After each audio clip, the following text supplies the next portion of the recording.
I don't think you guys can see this, but just over my shoulder here, I have a signed picture from Mike Tyson's Punch-Out. It's the frame, the game, the fucking NES game where knocking out the guy in just seconds if he ain't no good at the game. But I'm a big fan of Mike Tyson, okay? I think he's not quite Muhammad Ali. I'll go ahead and wade in on that conversation, but his entire story is fascinating. Like how he was just knocking motherfuckers out left, right, and center. And the speed in which he rose and then the speed in which he fall was probably something we'll never, ever see again. And last night when he had his first fight since 2005, even though it was an exhibition fight and it was against a man who's also in his 50s, it also came with the startup of a brand new league, his Legends Only League. And I love this idea. I really do, because, well, we'll eventually get into it, but first and foremost, I just want to go ahead and run down what the card looked like last night, because here's the problem, okay? As much prestige as former heavyweight champions have, and at least in my opinion, there is nothing quite like being a world heavyweight champion in boxing. Like that, Mike Tyson used to be known as the baddest man on the planet, but okay, Joe Rogan tried to put that on Brock Lesnar, and okay, yeah, he's terrifying and all, but was anybody really that scared of Cain Velasquez after that? Was anybody really scared of Stipe Miocic at the same level as people were horrified by Mike Tyson, mostly because they didn't know what was coming out of his out of his mouth next, or in some cases what was going in. Now, there's something about that prestige, and his post-boxing career, his post-2005 career has been such a roller coaster of events that now he's going to be doing something that is, very good, and it's such a obvious gap of what is needed with athletes out there that it begs the question why nobody's tried it before. But yeah, like I said, we'll run down the card here. There's two things of note. There was the headline fight, the Mike Tyson, Roy Jones Jr. It was an exhibition fight. They wore 10-ounce gloves, didn't have headgear on. They fought for 8 2-minute rounds. And for all intents and purposes, do you think two former absolute maniacs were going to hold back? No, they did as well and probably better than two 50-year-old guys could conceivably perform. I didn't watch it personally, but I'd seen that everybody was, rather satisfied, and outside of the shady judging and the fact that it was a draw kind of is like, okay, yeah, we probably should have seen that one coming. And yeah, it is boxing judges after all. They were all former WBC judges as well. And then, yeah, there was one undercard.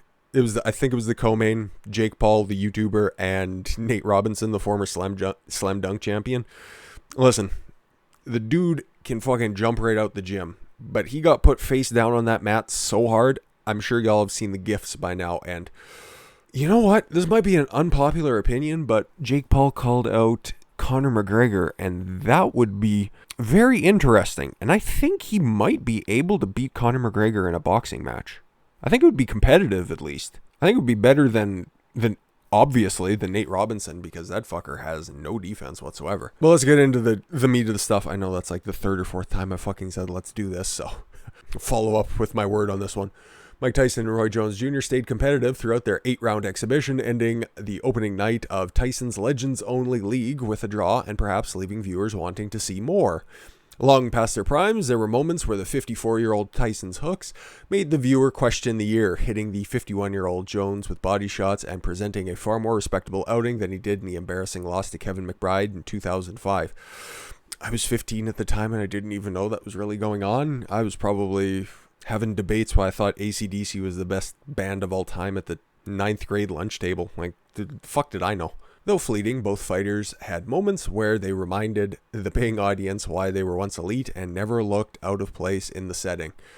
Dude, that's great to hear, because what this Legends Only League is purporting to do, we could be seeing a lot more stuff. And I also know that Evander Holyfield is planning to do a comeback, and he is about the same age. So I could definitely see a replay of this Tyson Jones thing happening again with Tyson and Holyfield. Probably, more than likely, I would imagine. Dude, and it was just kind of like a fun event, apparently. Like, okay, Hosted by Mario Lopez, a good broadcast team apparently. Mauro Ronaldo, Israel Adonijay, and Sugar Ray Leonard called the fights. The mellifluous Michael Buffer, fucking Sports Illustrated with their $10 words, performed the ring introductions, and just to reinforce this, was anything but an ordinary fight. There were musical acts throughout. Yeah, politics aside, having Snoop Dogg, I know he fucking shows up for anybody who's got a bag for him, and YG and Wiz Khalifa, well, I think Snoop Dogg and Wiz Khalifa are related somehow. If I can't remember, or maybe it's just because Snoop Dogg calls everybody cuz. Fact check me on that one. Taking place at Staples Center in Los Angeles. Could you imagine? Oh, it's unfortunate that there wasn't a full house for this event, because that place would have been fucking bonkers. Like, as much as I love UFC and I've been checked out for God knows how long. Well, actually, my final fight that I remember watching because I watched everything from UFC 100 all the way up until the second Chris Weidman Anderson Silva fight. And that's when Joe Rogan was pushing so fucking hard that Chris Weidman was the greatest thing ever. And I knew it with my eyes that kid wasn't shit. He was just a good matchup against Anderson Silva. And that's when I turned off the UFC, because I don't like when people tell me what I should be what I'm seeing is not what I'm seeing. You guys get what I'm saying? Like, somebody's telling me that it's the greatest thing ever, and then I'm just looking at this as like, I'm not too sure. That's why I despise cable news so much. So yeah, it would have been so good with a full house. And yeah, just the fact that Tyson and Jones went in there for 8 rounds, place would have been bonkers. Like, old UFC cards, like I was saying there, yeah, from 100 all the way up to Chris Weidman 2. There were a few instances the place is going fucking bonkers, like GSP and Jake Shields at the Sky Dome there. I remember that reception. That was fucking spine tingling. But yeah, if there was a full house for Tyson's return after 15 years, it wouldn't have even come close. Like, Staples Center would have been, I don't know, you probably could still hear it from here. But yeah, like I said, the only other fight of note was between Jake Paul and Nate Robinson. But the fact that there were a bunch of other championship fights on the undercard, yeah, just goes to show how weird and obscure a bunch of these boxing championships are. And even though Nate Robinson didn't fight well whatsoever, it was a second round knockout for fuck's sakes, and Jake Paul's on his like 3rd professional fight. I don't know. The fact that Nate Robinson can continue to do stuff and make a living is a definite testament to what Mike Tyson's trying to do with a Legends Only League. Now let's run down their mission statement, what the hell they are about first and foremost. The world's greatest athletes coming together in an epic clashes of will. It's a lot of press talk here, but we're going to try to parse through it. Inside every athlete, there is a drive to continue on, to continue to fight and never give up. Legends Only League brings back the best of the best into the ring, onto the court, and back on the field. Because talent, skill, and a drive to compete never goes away. Mike Tyson's Legends Only League is a sport league created and owned by Mike Tyson and Eros Innovations. We are a next-generation sports venture that provides full support and infrastructure to the world's greatest athletes. We continue consumer products, live events, premium content, and full-service management for the greatest sports stars the globe has ever known. And based on what we seen last night, I like this. And reading this again, I like it too. Because, okay, there are so many old-school legends, Hall of Famers out there that don't have anything to do after their playing days are done.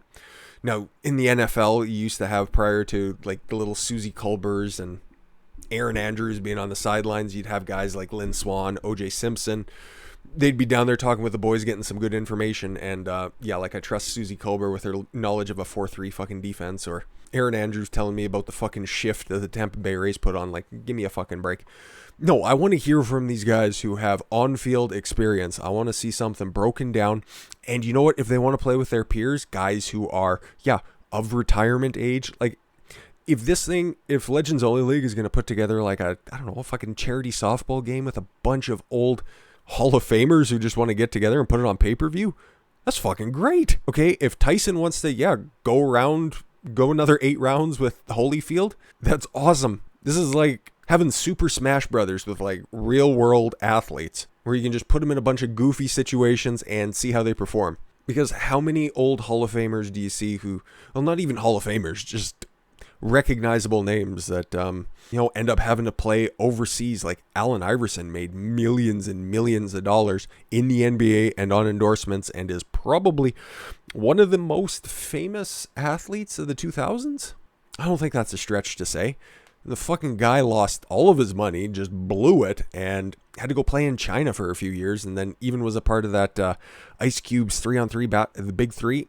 I don't think that's survived more than a couple of seasons, or it just got killed off because of COVID, or maybe it's put on the shelf for the time being. But I really like this idea because it gives these idle hands a thing to do.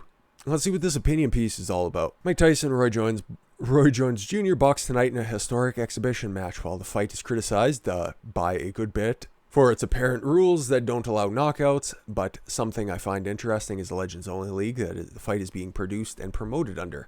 If you look on the website, details about the league are sparse, and the site only is promoting tonight's fight.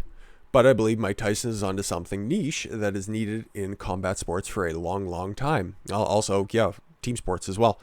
Mike Tyson in the Legends Only League now is a pure speculation and conjecture, but I believe the Legends Only League solves a unique problem that combat sport has been suffering for hundreds of years. Our most recent example is none other than Anderson Silva. But he just continues to run down all of the examples that I was providing there before. It's like, okay, Anderson Silva, broke his leg. He was never the same, but he was still a draw. People still wanted to see Anderson Silva fight. Now, if he's going to go ahead and do this boxing match, which I'm hearing about with Roy Jones Jr., that would be cool. And this Legends Only League solves the problem of who's going to promote that. And also, if they want to do, pickup games, softball games with a bunch of guys who, still want to compete and people still want to see, I'm definitely down for that. I think this is a really good idea, and Mike Tyson is definitely the guy to go for it, because now that he's clean, now that he's out there, post the Tyson documentary, which I've heard is terrific, and I have a copy and I need to watch it for sure, and putting his book out there, he's become a much more public, much more stable, as much as Mike Tyson can be stable individual. And I really like the direction that this could go. As long as it doesn't get corrupt like a bunch of other boxing institutions, I think this has significant amounts of legs, and I'm looking forward to this post-pandemic and just all the opportunities it provides. Because you think for a second they aren't in contact with LeVar Ball and Michael Jordan to do that one-on-one game. You're out of your mind. But yeah, let me know what you guys think about this, because I think it's fucking awesome. Anyways, guys, thank you all very much for the gift of your time. I've been Don Consuelo. I want you to follow your gut and get after it. Take care, everyone.